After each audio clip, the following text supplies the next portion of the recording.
Introducing our guests for the morning, we have Kojo Poku. He's an energy analyst. We also have Wisdom Dogbe, a financial analyst. Both of them joining the conversation this morning. One with a yellow background that reminds me of the Afafranto movement, though he's not there. And the other one with a blurred background, and I don't know what he's. Gentlemen, good morning to you. Good morning. Good morning. How are you? I am well. I hope you are too. I'm very well. A beautiful morning. What else can we wish for than to be here to tell the good people of Ghana about the good things that's happening in our lives? All right. So let's get right down to it. There's a little issue I'll get into before the papers, but first, let's hear from you, gentlemen. Please, bite-sized, straight to the point. Kojo, starting with you. Your thoughts for us this morning? My thought is I wish everybody a happy morning, a happy day. Today is a very beautiful day. I hope the weather permits. The flag bearer of the new patriotic party, Dr. Mahmoud Bawumia, is going to hit the streets of Accra. Today is what we term the market day. We are basically going into like 5 markets today around Accra, and we are going to do our usual favorite campaign, which is the meet and greet. The good people of Accra, the market women, our brothers and sisters in the commercial sector would see the man, the bold vision man, who's going to come in. And, you know, the funny thing, people think that, oh, Dr. Mahmoud Bawumia has been vice president for 8 years, been running mate for 8 years. People know him. You'll be amazed the number of people that are happy to just see him for the first time in person. And appreciate the fact that this is the gentleman that's going to be our next president come January 7th, 2025. So Accra is going to turn blue today. Thank you for those thoughts. Wisdom Dogbe, quick thoughts as well. Ben, good morning to your viewers. I heard that the World Bank has given Ghana $250 million in credit facility, to improve our energy production and supply. And, whenever we see Ghana is going through an energy crisis currently, my brothers and sisters in our current government like to say that there is no energy crisis in the nation. Yet you have Suno Nasogli and the other independent power producers being owed significantly by ECG. There is still doom so going on at different parts of the country. So I think that we should accept that there are challenges. That only shows that we know the issues exist and we are willing to solve these issues through common sense approaches. Now, on the $250 million itself, right, I hope our leaders take a strategic and well-structured approach in the disbursement to ensure that the investment truly leads to energy supply quality in the nation. I will not be surprised if mismanagement contributed to ECG's current challenges, but we can't continue running our state institutions to the ground and then run to the World Bank to take big loans all the time. These are loans that we have to pay back. It's not free money. We can't run on such a business model. We need to prioritize programs that improve energy efficiency and production and distribution. Right. We need to prioritize these issues, especially when it comes to energy infrastructure development. Look, I agree that it may not be possible to break the 8, especially during this election cycle. Right. But it is still possible to end doom so once and for all. Okay. Thank you. I just want to crave your indulgence, gentlemen, on 2 quick points. And one has to do with, especially as Kojo Poku mentions that Dr. Mahmoud Bawumia, the Vice President, His Excellency, is hitting Accra, the streets of Accra today. The latest polls by Global Info Analytics over the last 2 weeks, the first recently, showed that John Dramani Mahama was polling about 51.1% of the votes, with 40.6% going to Dr. Mahmoud Bawumia. But in the latest one, we see the NDC's candidate scoring 53.2% and a drop for the Vice President, Dr. Mahmoud Bawumia, at 40%, so 0.6% gone. I don't know what your reflections are on that, but I also want you to weave into that latest visa restriction policy on undermining democracy in Ghana. I'm sure both of you have seen it. If you've not, I could just give you a few details about it. But they're basically saying that anybody in Ghana who sort of does anything to undermine Ghana's democracy will be barred from entering the United States, and it takes effect from now, ahead of the elections, literally. It makes mention of some interesting things. It says the visa restriction policy, it goes on and on, but it says to implement visa restrictions for individuals believed to be responsible for or complicit in undermining democracy in Ghana, including through the manipulation or rigging of the electoral process, the use of violence to intimidate, coerce, or prevent people from exercising their rights to freedom of association and peaceful assembly, the use of measures designed to intimidate, coerce, or prevent political party representatives, voters, it goes on and on, or engaging in any other activity designed to improperly influence the conduct or outcome of an election. Any quick reflections on this? I'll start with you this time. Wisdom. But as far as the polls are concerned, right, I don't think anybody should be surprised at all. I am not surprised. I think that considering the economic conditions in the country, a lot of people are going to vote with their stomachs, right? Now, on the visa restriction item, I think that this is indeed commendable that the U.S. is taking the step to ban visas for anyone who decides to engage in any activities that undermines Ghana's democracy. Like them or not, the U.S. is best when it comes to safeguarding democracy. Even though we have a presidential candidate here in the U.S. who has shown time and time again that he's not a fan of democracy. He's called Donald Trump. And he may likely win this election and return to the White House again. But well, some people will disagree with you, but go ahead. Look, but that's not the focus of my point. Let me get back on topic. I think that this is a move by the U.S. that will promote accountability. Okay. What the U.S. is saying is that if you engage in any unlawful acts or even unduly pressure the EC to become your political wing to undermine our democracy, they will do their best to hold you accountable. You will be restricted from getting a U.S. visa and getting into the country. All right. Thank you for those thoughts. Kojo, some people have said that other countries should extend, should do the same thing, though I feel, in a way, when countries are able to do this, it also talks about how sovereign you really are. But what are your thoughts? It's much ado about nothing. I'd rather not comment on that because, look, we are all Ghanaians. We live in Ghana happily. What do we care about the U.S. visa, really, if we are doing our democratic dispensation? It's much ado about nothing. Let's leave that to the side and concentrate on the most important thing. Look, let me talk about this thing where Wisdom wants to make it look like there is a crisis. What crisis? Let me give you a definition of energy crisis. Are you talking of the energy thing? Is it the energy thing? Yes, when he now went into and said there's an energy crisis in Ghana. And yesterday, a reporter from Joy News called me and said, oh, Mr. Poku, can we interview you on the power crisis? Please, there are no crises in Ghana. There is no crisis in Ghana. Yes, challenges, I'll agree. Crisis, no. Definition of crisis is a time of intense difficulty and danger. Where is the intense difficulty and danger? Exactly. Wisdom, let him make his point. Let him make his point. Let me make my point, please.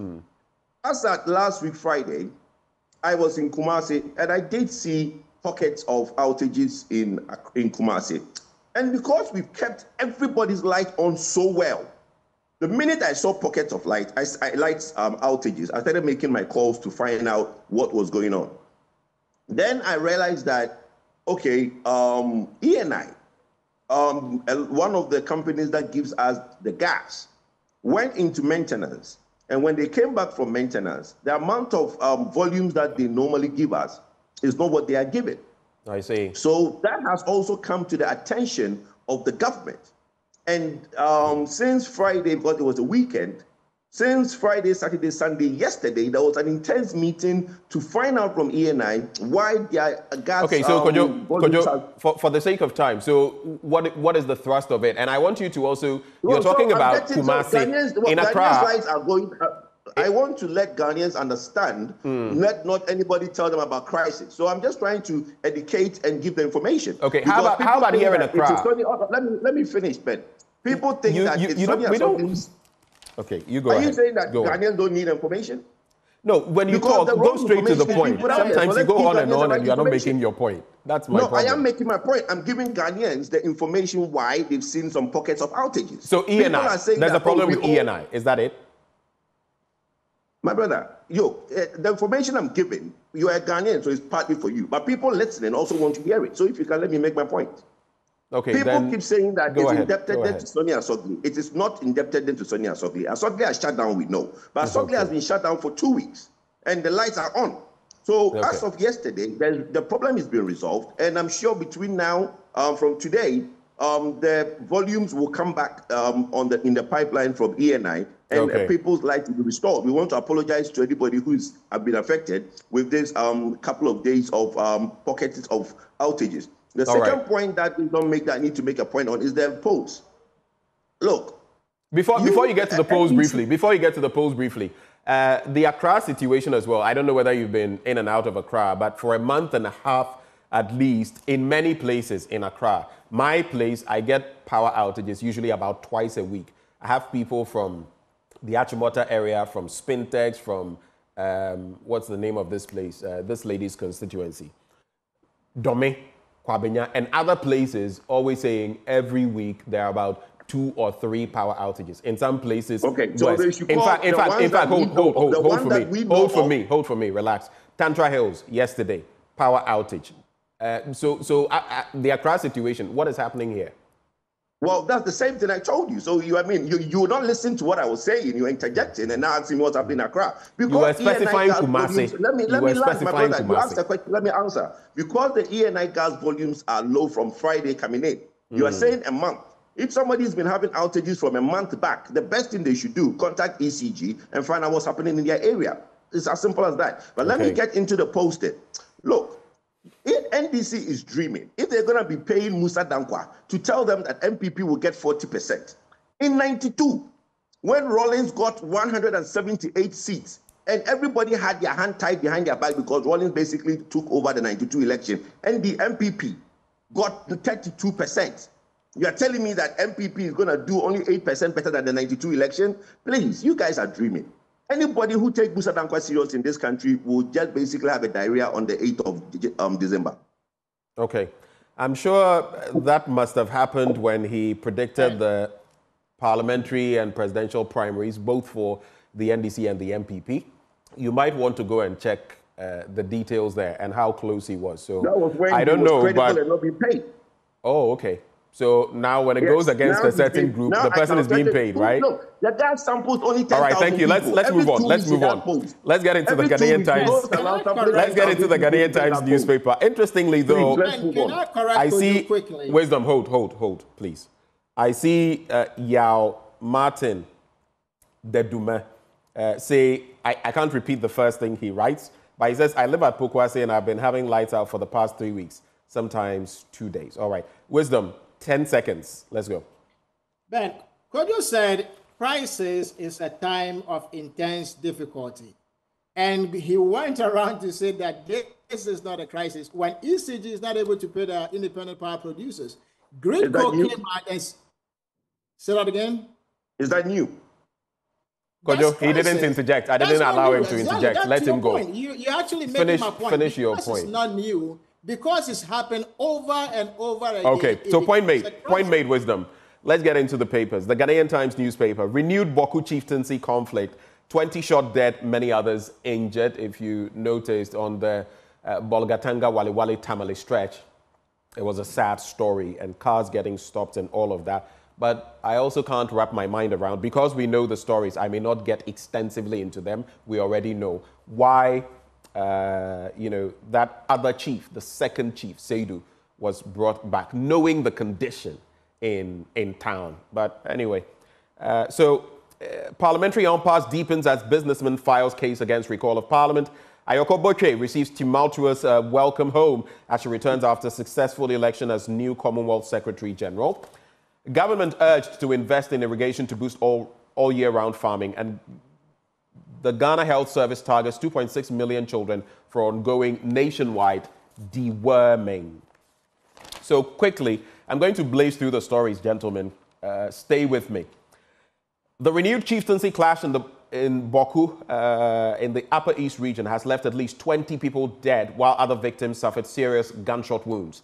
2 were shot dead at their Zango residence in the township at about 12 a.m. at dawn yesterday, while 8 met their untimely demise after assailants attacked them in the Bawku township in the afternoon of Sunday.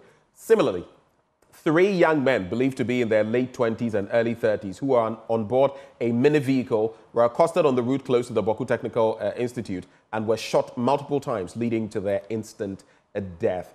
The Ghanaian Times has not been able to establish the exact number of residents who suffered injuries at the time of filing this report, but the police and the military have also had to step in.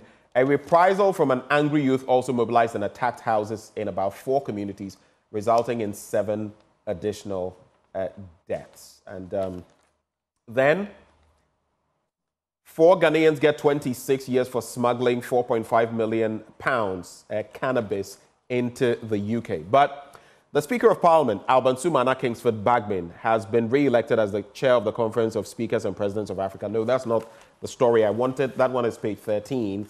The bit about the recall of Parliament. Yeah, there it is. The legal tussle over the declaration of 4 seats vacant in Parliament is far from over, as a businessman has filed a motion for interlocutory injunction at the High Court to challenge the decision to recall Parliament from recess. On October 17, the Speaker of Parliament declared 4 seats vacant pursuant to Article 97G and H of the 1992 Constitution. His decision was challenged, as we know, by Afenyo Markin, and Mr. Yemo, the plaintiff, I'm just skipping, is arguing that the ruling of Mr. Bagman on October 17 was valid and it was consistent with Article 97.10G and 8. I think it's 97.1G and H, not 10, of the Constitution of Ghana, 1992. It was his case that the declaration by the Speaker that Andre Siama Amwako, Member of Parliament for Fomena, had vacated his seat was on the basis that Andre Siama having been elected as an independent Member of Parliament for Fomena constituency, filed nomination forms with the Electoral Commission to contest the upcoming election on the ticket of the MPP. It goes on and on. But quick reflections on these stories, Kojo. Right. I don't think any businessman needs to get into this thing. Political people using surrogates to go to court. Look, there's no point. Our constitution. But this is not the first time. Do you remember the e-levy? Do you remember the e-levy? I remember everything, Ben. Let me make my point. Okay. The standing order and constitution of this country allows for the recall of Parliament when 15% of the parliamentarians basically tells the Speaker to recall, and he would have no option but to recall, because we have laws and articles to check the powers of the Speaker. Because as Ghanaians will know, the only elected members of Parliament are the members of Parliament. The Speaker is only an umpire who is there with certain limited powers to basically make sure that they do their work. So to check his powers also, there are provisions that allows members of Parliament to call Parliament, and that's what they are going to do. Parliament they would ask him to recall Parliament, and if he comes back and say that he's also adjourned it Senate again, they will ask him to recall Parliament. The reason NDC is doing this is because they know that the bold solutions that everybody been saying that, oh, Dr. Bawumia, why can't he start these things now when he's president? They know that the November budget has a lot of the things that Dr. Bawumia has initiated. Okay, and they don't want that to come to the fore and for Ghanaians to see that before elections. So they are frustrating the system of Parliament. But look, all the things that NDC is doing to frustrate and create chaos in Ghana, it will come to pass. And it's unfortunate. Let me move on to the Bawku situation. It's very sad because a lot of people that know me knows that I lived in a house for so many years with people from Bawku, because my dear mother from Pusiga, the late Hawa Yakubu, brought me up in a house where I live with Bawku people. So I know a lot of people in the area. It's sad when a beautiful town like Bawku is now divided into 2. This side cannot cross over to that side, and we are hearing of these incidents going on. I pray and hope that the security agency is supposed to bring calm and let the people vote in the January 7th election and for peace to return to Bawku finally. Thank you. Wisdom, your thoughts? But on this issue of parliamentary impasse, I don't have the legal know-how to tell you what the Supreme Court or Parliament should do or not do, considering that the matter is an ongoing litigation at the court. But this is what I can say. There is a reason why the Founding Fathers and the framers of our Constitution, right, ensured that we had separation of powers, okay, which still should work together for the common good of the nation. So I think it is best for the Supreme Court not to appear overly political when interpreting the laws that Parliament makes. That is why when you say wisdom, hold. When you say they shouldn't appear overly political, then it means they are appearing political. That's what you're saying. They shouldn't appear political at all. That's not their job. Okay, so now you're putting it in proper context. Right, go ahead. Absolutely, I appreciate that. Now, that's why it sounds reasonable to me that the Honorable Speaker of Parliament, he returned the Supreme Court writ back to them based on traditional constitutional provisions. And I even heard that there was a recent immunity directive from the Judiciary Secretary that also formed the basis of the Speaker's decision. Parliament, as a legislative branch of government, then, should be free of undue influence by the judiciary and the executive branch. I think that if care is not taken, Ben, folks will start to see that our courts are beginning to infringe, on the independence of the legislature. All right. If they are ruling on these politically sensitive matters, do not meet the litmus test, or do not align with past precedents, I think that is a politically charged matter, and our honorable members of Parliament, they'll get it right. But I think there should be separation of powers, the judiciary on its own, legislature on its own, and the executive branch on its own. All right.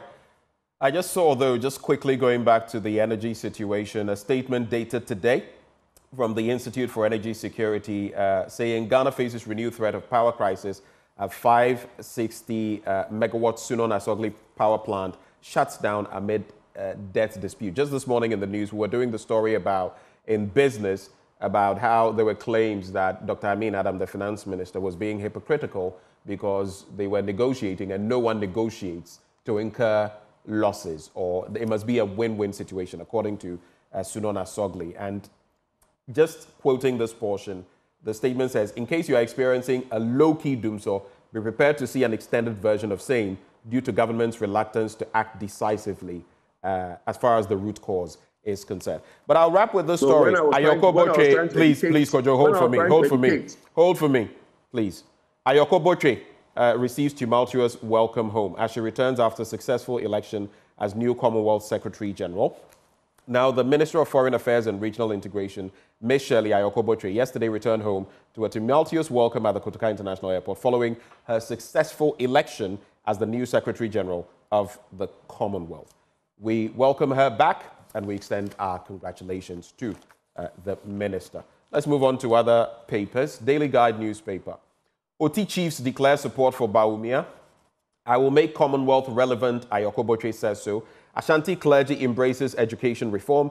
Okwe launches manifesto for Dome Kwabenya. And parliaments must lead Africa's global response. On the back page, Haaland skips Ballon d'Or. And it went to Rodri and Real Madrid not happy. But that last turn of events, though, people have spoken about certain acts in FIFA and UEFA. I don't know. I'm not the biggest fan of Vinicius Jr. I think he's too hot-headed.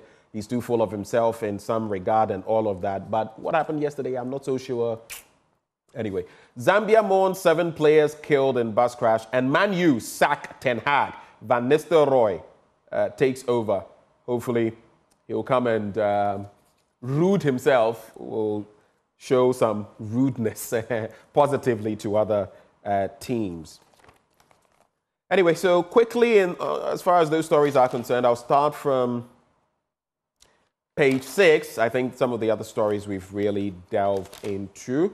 So page 6, aspiring Member of Parliament for Dome Kwabenya in the Greater Accra region, Michael Aaron Okwe Jr. has unveiled his comprehensive manifesto outlining key focus areas for the constituency's development. In his address, Mr. Okwe Jr. outlined his vision for the constituency built around 5 pillars: education, infrastructure, health, security, and employment. And Paramount Chief of Ampeyo Traditional Area of the Oti region, Nana Odeifo from Pongwari II, has assured the New Patriotic Party of his support in the upcoming general election. This was after he apologized to the government for not voting for the MPP in the 2020 general election, especially for not being able to give them even a single parliamentary seat. The chief disclosed this during Vice President Dr. Mahmoud Bawumia's visit to the area as part of his December 7 electioneering campaign. And he said, "Your Excellency, before I continue, may I apologize for our inability to give the MPP a seat in the Oti region, despite the fact that the MPP maneuvered or manipulated or encouraged and ensured that we had the Oti region." Quick thoughts? Starting with Wisdom. And I'll go back to one of the stories. Very brief, Wisdom. Very brief. We are limited for time. Yeah, I think it's a matter of national pride to think of what Ghana's Shirley Bochwe has accomplished. You know, becoming the Commonwealth Secretary General-elect. She's for sure breaking barriers and setting the pace for women and young girls in Ghana, if not across the world. I think she's also proving that the role of women in all aspects of life is really indispensable. In the home, in the corporate setting, in leadership, and everywhere, women are extremely relevant. Without them, it would be challenging, right? If it's not impossible to operate anything meaningful. I have no doubt that she'll be very, very successful in her new role. And I think that we need to continue revisiting the topic of gender equality and women in leadership, because despite the tremendous contributions of women, there is still that gap between them and their male counterparts when it comes to pay equity and career progression in other areas. That is the reason why I believe that Sweetie is doing a very fantastic job with the women power and politics program that she does. I watch that very religiously, and I appreciate that a lot. All right. Thank you. Kojo? Look, when I was giving the explanation on why the outages are happening, you Kojo, please, let's move on. We don't have all the time. That is why I don't know why you always like to keep going back and forth as though everything were about the point you had to make. Why must it always be so? I want to use my time to correct that. Go ahead. Use your time to talk about that. Think that somebody can. I want to use my time to correct that. Somebody cannot just write that Sonia Sogli is the 560 megawatt. It's not. And I'm putting on record that Sonia Sogli has been off for over a month and the lights are on.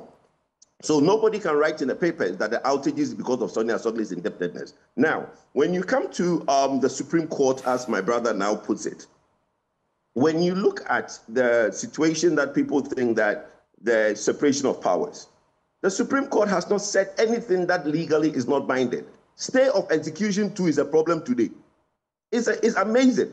But anyway, when you hear that Dr. Mahmoud Bawumia goes to the OT region and the people of OT are basically embracing him, he is the only candidate that has been to 220 constituencies as of yesterday. The other competitor, nobody even knows where he is. All the NDC wants to do is to create chaos, create instability. But what they should remember is Ghanaians today know that if there is a problem in Ghana, the person to solve it is not John Mahama.